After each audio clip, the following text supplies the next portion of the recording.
जय श्री राधे, जय श्री कृष्ण। बोलिए भक्त वत्सल भगवान की जय। ठाकुर जी के भक्त श्री गदाधर भट्ट जी शुभ साधु गणों के पुंज श्री गदाधर भट्ट जी सबको सुखदाता लगते थे। सज्जन सुहृद सुशील श्रेष्ठों के वचन प्रतिपालक निर्मत्सर निष्काम और कृपा करुणा के निधान थे। भगवत भक्तों को अनन्य भजन दृढ़ कराने के लिए शरीर धारण किया। परम धर्म जो भगवत धर्म, उसके सेतु ही विरूपात थे। वृंदावन में गर्ज के अपने मुख से ही श्री भागवत रूपी अमृत की मेघ के समान वर्षा करते थे और किसी को भी आपसे दुख नहीं पहुंचता था। भाषा के अत्युत्कृष्ट कवि थे।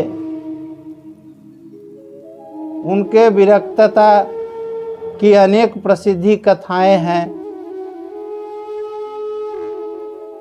ये बंगाली नहीं थे और बंदा वाले भी नहीं थे और श्री वल्लभाचार्य जी के शिष्य गदाधर मिश्र दूसरे ही थे। भट्ट गदाधर विद्या भजन प्रवीण, सरल कथा वाणी मधुर, सुनी रुचि होत नवीन। श्री गदाधर भट्ट जी प्रथम अपने घर ही में सखी हो श्याम रंग दिरंगी, देख बिकाई गई वह मूर्ति सुरती, माँ ही पगी इत्यादि यह पद बनाया।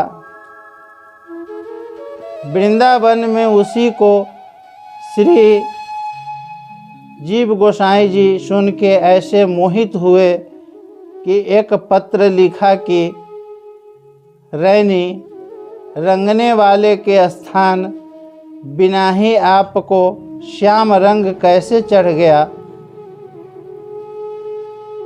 मेरे मन में बड़ा ही सोच है। ऐसा प्रेम मढ़ा 2 साधुओं के हाथ आपके यहाँ भेजा। वे लेकर उसी नगर के समीप आए। एक कूप के ऊपर रस रूप श्री गदाधर भट्ट जी प्रभाती दंतुन कर रहे थे। सो आप ही से वे पूछने लगे कि गदाधर भट्ट जी इस ग्राम में कहाँ पर रहते हैं।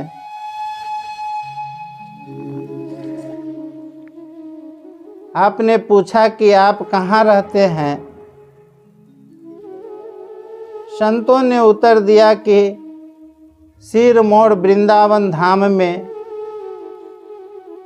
श्री वृंदावन का नाम सुनते ही श्री गदाधर भट्ट जी प्रेम से मूर्छित हो गिर पड़े, मानो प्राण निकल गए।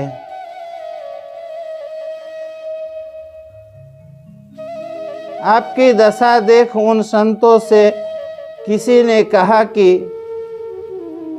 यही गदाधर भट्ट जी है।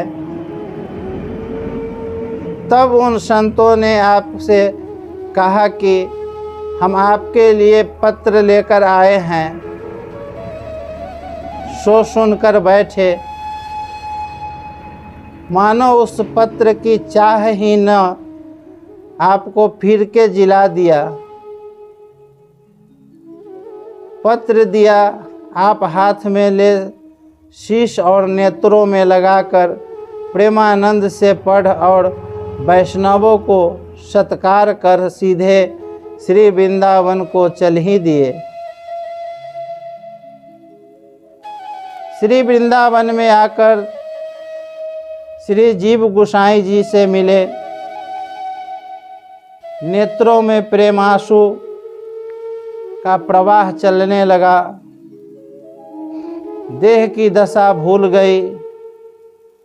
फिर धैर्य करके फिर वही पद गाने लगे। रहकर संत संग में उपासना के सब ग्रंथ पढ़ श्री कृष्ण कथा कहने लगे।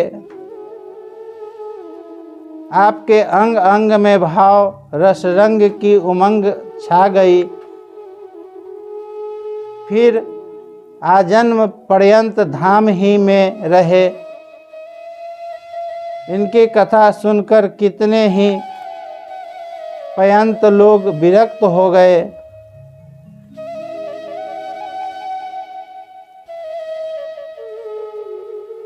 एक समय कल्याण सिंह नाम का राजपूत कथा में आ बैठा। सुनते ही उसको लोकोत्तर प्रेम रंग लग गया।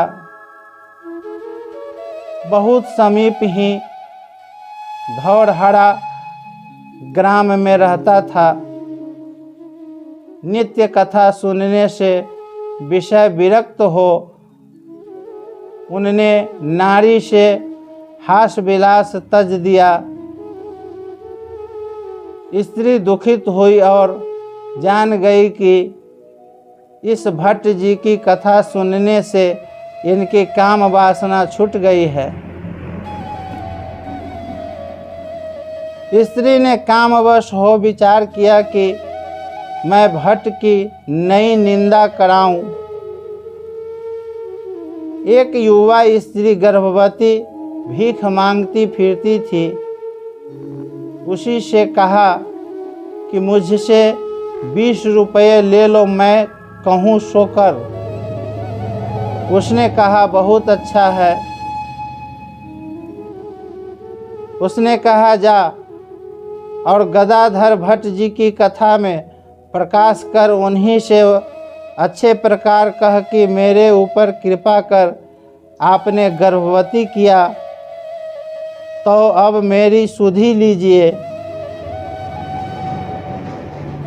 इस प्रकार सिखाकर बताने के लिए लौड़ी संग कर दी। द्रव्य के लोभ से वह आकर उसी प्रकार बोली कि महाराज, आपका दिया गर्भ पूरा हुआ, मुझे रहने को ठिकाना बताए। सुन के उस कलंक से आपको कुछ क्षोभ न हुआ। वरंच आपने कहा कि मैं तो तेरा नित्य स्मरण करता था, मेरा दोष नहीं। तू कहाँ चली गई थी, भला आज दर्शन दिया, बैठ जा। उस दुष्टा के वचन सुन श्रोता लोग कहने लगे कि यह झूठी बात कर रही है, इसको हम मार डालेंगे। आपने कहा कि यह सत्य कहती है। श्रोता लोग सुन तन मन से अति दुखी है।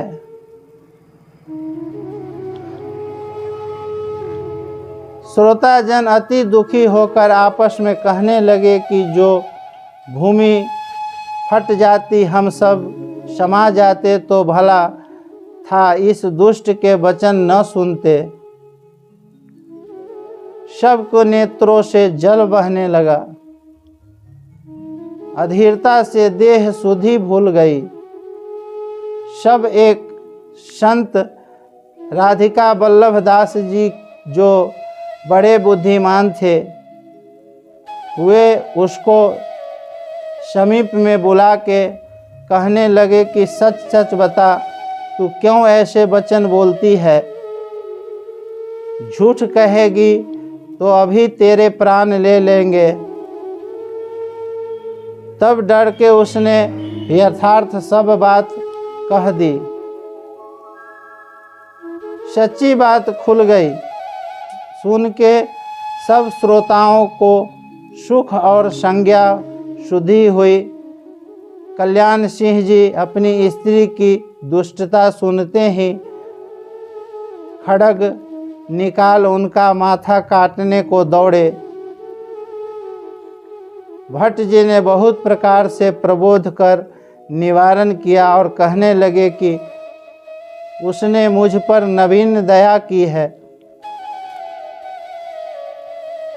एक समय की वार्ता है कि किसी देश के एक महंत कथा में आए। सब ने आदर से आगे बैठाया। उन्होंने देखा कि सब संतों के नेत्रों से प्रेमांबु की धारा चल रही है, मेरे आंसू क्यों नहीं चलते। इस सोच के प्रवाह में पड़ गए। दूसरे दिन मिर्च पीस के लेते आए। खींच के युक्ति से नेत्रों में लगा ली। अश्रुपात होने लगे।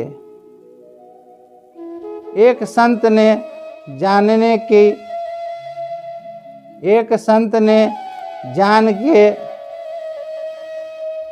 के भट्ट जी से कह दिया।